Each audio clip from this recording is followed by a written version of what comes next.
was a nice summer day. My 5-year-old son James was playing outside in the backyard of our suburban home. James has always been a quiet boy. He plays by himself mostly. He never had many friends, but he always had a wild imagination. I was in the kitchen feeding our dog Fido when I heard what sounded like James talking to someone in the backyard. I'm not sure who it was he was talking to. Could he have finally made a friend? Being a single mom, it's hard for me to always keep an eye on my son, so I decided to go outside and check on him. When I went out into the backyard, I was a bit confused, because James was the only person back there. Was he talking to himself? I could have sworn I heard another voice. "James, it's time to come inside," I called out to him. He came inside and sat down at the kitchen table. It was about lunchtime, so I decided to make him a turkey sandwich. "James, who are you talking to out there?" I asked. James looked up for a moment. "I was playing with my new friend," he said, smiling. I poured him some milk and continued to pry, as any good mother would. "Does your friend have a name? Why didn't you ask him to have lunch with us?" I asked. James stared at me for a moment before replying. "His name is Laughing Jack." I was a bit taken back by what he said. "Oh, that's a strange name. What does your friend look like?" I asked, a bit confused. "He's a clown. He has long hair and a big swirly cone nose. He's got long arms and baggy pants with stripy socks," he said, "and he always smiles." I realized my son was talking about an imaginary friend. I suppose it's normal for kids of his age to have imaginary friends, especially when he has no real kids to play with. It's probably just a phase. The rest of the day went by as per usual, and it was starting to get late, so I put James to bed. I tucked him in, gave him a kiss, and made sure to turn on his nightlight before I closed the door. I was pretty tired myself, so I decided to go to bed not long after. I had an awful nightmare. It was dark. I was in some kind of run-down amusement park. I was scared, running through an endless field of empty tents, broken-down rides, and abandoned game huts. The whole place had a horrible look to it. Everything was black and white. The prized stuffed animals all hung from nooses in the game huts, all with sick grins stitched on their faces. It felt like the whole park was looking at me, even though there wasn't another living thing in sight. Then, suddenly, I began to hear music play. The sounds of Pop Goes the Weasel began playing on a squeeze box, echoed through the park. It was hypnotizing. I followed its tune to the circus tent almost in a trance, unable to stop my legs from moving forward. It was pitch black. The only light came from a single spotlight shining on the center of the big top. As I walked towards the light, the music slowed down. I found myself singing along, unable to stop. "All around the mulberry bush, the monkey chased the weasel. The monkey thought 'twas all in good fun." The music stopped right before its climax, and suddenly the lights shot on. The intensity of the lights was practically blinding, and all I could see was a small black silhouette shuffle towards me. Then another one appeared, and another, and another. There were dozens of them, all coming towards me. I couldn't move. My legs were frozen, and all I could do was watch as the haunting figures drew nearer. As they got closer, I could see they were children. And as I looked at each one, I noticed they were all horrifyingly disfigured and mutilated. Some had cuts all over their body, others were severely burnt, and others were missing limbs, even eyes. The children enveloped me, clawing at my flesh, dragging me to the ground and tearing inside me. As the children tore me apart and I faded away, all I could hear was the laughter. Horrible, awful, evil laughter. I woke up the next morning in a cold sweat. After taking a few breaths, I looked down and saw that a few of James' action figures were positioned facing me on top of my nightstand. I sighed. James had probably woken up early and put these here.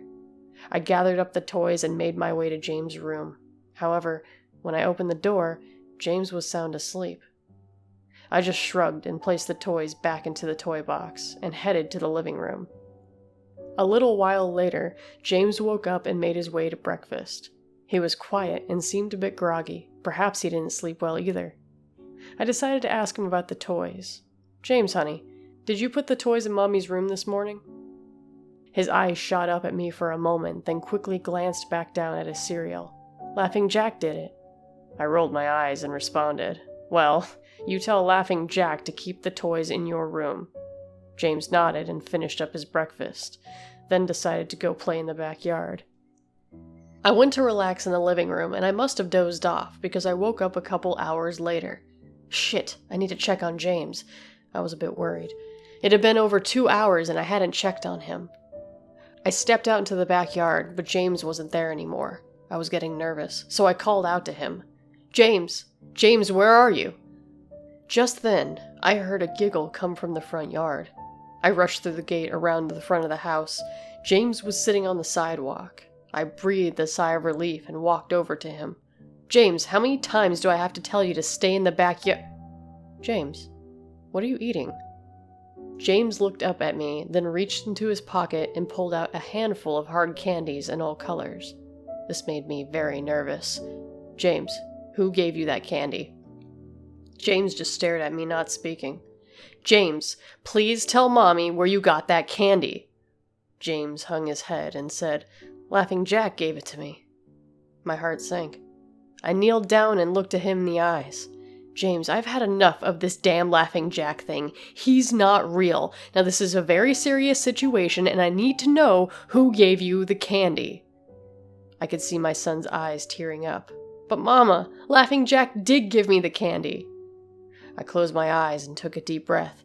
James has never lied to me, but what he's telling me is impossible. I made him spit up the candy and throw the rest away. James appears to be fine. Maybe I'm just overreacting after all. He could have gotten the candy from Tom and Linda next door, or Mr. Walker down the street. Either way, I'm gonna have to keep a closer eye on him. That night, I put James to bed as usual and decided to go to bed early myself. Suddenly, I was woken up by a loud banging coming from the kitchen. I sprung out of bed and hurried down the stairs, and when I got to the kitchen, I was horrified. Everything on the counters had been thrown on the floor, and our dog Fido hung dead from the light fixture. His stomach was cut open and stuffed with candy, the same type James had been eating earlier that day. My shock was quickly broken by a sharp scream coming from James's room, followed by loud crashes. I quickly grabbed a knife from the drawer and I moved up the stairs with the speed only a mother whose child in danger could have. I burst through the door and flicked on the lights. Everything in the room was knocked over and tossed on the floor, and my poor son in his bed crying and shaking in fear, a pool of urine staining the sheets. I scooped up my child and ran out of the house and went next door to Tom and Linda's. Luckily, they were still awake. They let me use their phone and I called the police. It didn't take them long to arrive, and I explained what had happened. They looked at me as if I were crazy. They searched the house, but all they found was a dead dog and 2 trashed rooms. The officer told me that someone had probably gotten into the house and done it right before making a quick escape when they heard me coming up the stairs. I knew it wasn't true. All the doors were locked and none of the windows were open. Whatever was in my house didn't come from outside. The next day, James stayed inside. I didn't want him to leave my sight. I went into the garage and found his old baby monitor and set it up in his room. If anything comes in tonight, I was going to be able to hear it. I went to the kitchen and grabbed the largest knife from the drawer and put it on my nightstand. Imaginary friend or not, I'm not letting anything hurt my little boy. Soon enough, night came. I put James to bed.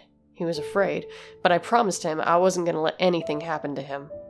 I tucked him in, gave him a kiss, and turned on the nightlight. Before closing the door, I whispered to him, "Good night, James. I love you." I tried to stay up as long as I could, but after a few hours I felt myself drifting off. My baby would be safe for the night, and I needed to sleep. Just as I lay my head on the pillow, I heard a soft noise coming from the baby monitor I had put on the nightstand. At first, it sounded like interference, like the kind a radio would make, but then it turned into a soft moan. Was James asleep? Then I heard it. The laugh from my nightmare. That horrible laugh. I sprung up from bed and I grabbed the knife from under my pillow. I rushed over to James's room and I creaked the door open. I tried the light switch, but it wouldn't come on. I took a step in and I could feel the warm, thick liquid on my feet.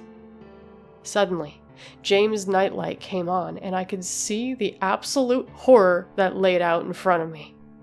James' body was nailed up on the wall, the nails piercing through his hands and feet. His chest was cut open and his organs hung out on the floor. His eyes and tongue had been removed along with most of his teeth. I was disgusted. I could hardly believe that was my baby boy. Then I heard it again, the soft, desperate moan. James was still alive.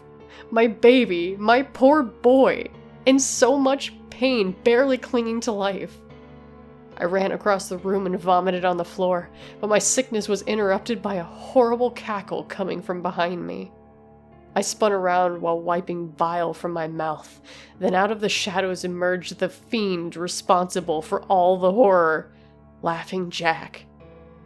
His ghost-white skin and matted black hair hung down to his shoulders. His piercing white eyes surrounded by black rings. His twisted smile revealed a row of sharp, jagged teeth, and his skin didn't look like skin at all. It almost looked like rubber or plastic. He wore a patchy black and white clown outfit and striped sleeves and socks. His body itself was grotesque. His arms hanging down past his waist, and the way he was poised made him look like a boneless rag doll. He let out a sickening laugh, as if to let me know he was pleased with my reaction of his work. He then turned around slowly in front of James and began to laugh even more at the horrific sight he had laid out. That was enough to shake me from my terror. I snapped, "Get away from him, you bastard!" I rushed at the monster, raising the knife above my head and stabbed down at him, but as the knife touched him, he disappeared in a cloud of black smoke. The knife passed right through and pierced James' still beating heart, splashing the warm blood on my face. No. What have I done? My baby! I killed my baby! I immediately fell to my knees and I could hear sirens in the distance, glowing louder. My boy. My sweet baby boy.